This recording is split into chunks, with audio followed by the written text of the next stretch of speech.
Hi everyone, welcome to my channel. So tonight I'm gonna show you how you are going to know when Google Adsense mailed already your PIN.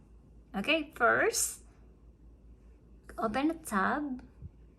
Okay, so this is already my tab, but I wanna show it one more time. Okay, so this is my tab or my browser. So you need to type AdSense login. Okay, and then find this part here. Okay, so you need to make it sure that it's Google AdSense. So make it be careful when you are going to open any other website. So make it sure that it's www.google.com AdSense login. Okay, click that, and then here you need to log in your account, and then here on AdSense for YouTube it will pop up this on your home section. Okay, so Ruben has already 16.61 on his account, so he has already he met already the minimum fund, which is $10. Okay, so you need to have $10 so that Google AdSense will gonna send your PIN. Okay, so it says here, verify your billing address. We mailed you a PIN on August 16, 2021. It should take 2 to 4 weeks to arrive. Verify your address by entering the PIN we sent you. Okay, so here, so you need to be very careful when you are input the PIN number, because you have 3 attempts only. Okay, so yeah, that's it. So I need to wait, or Ben need to wait for 2 to 4 weeks to arrive his PIN number and verify his address. Okay, so I'm gonna share this sa Tagalog. Okay, again, magbubukas ako ulit again ng another tab.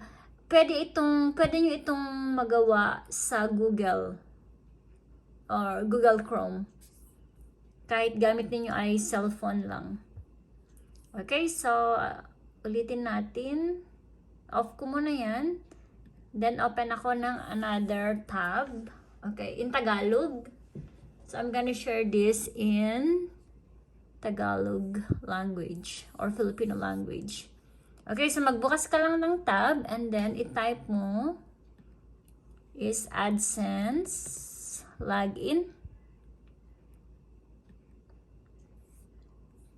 Okay, so kailangan mong i-sure na yung website na i-open mo ay meron siyang AdSense login na nakalagay. Okay, wag yung may mga ibang website. Okay, then click mo lang yan. And then ito, lalabas na itong profile mo, AdSense profile.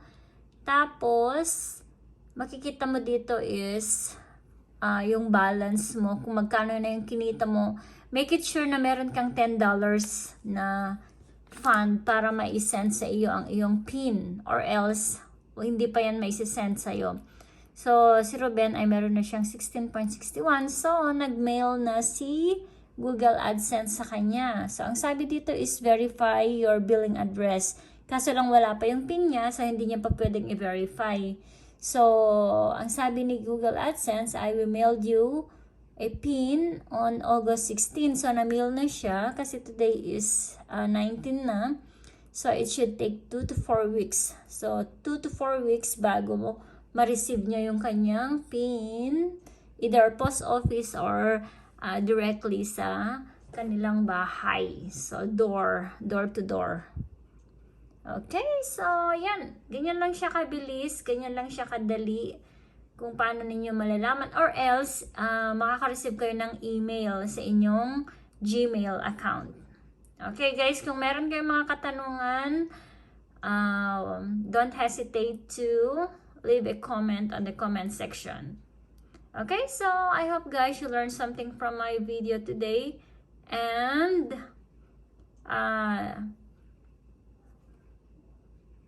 if you have any questions, again, just leave a comment. And see you sa aking next video. Bye-bye!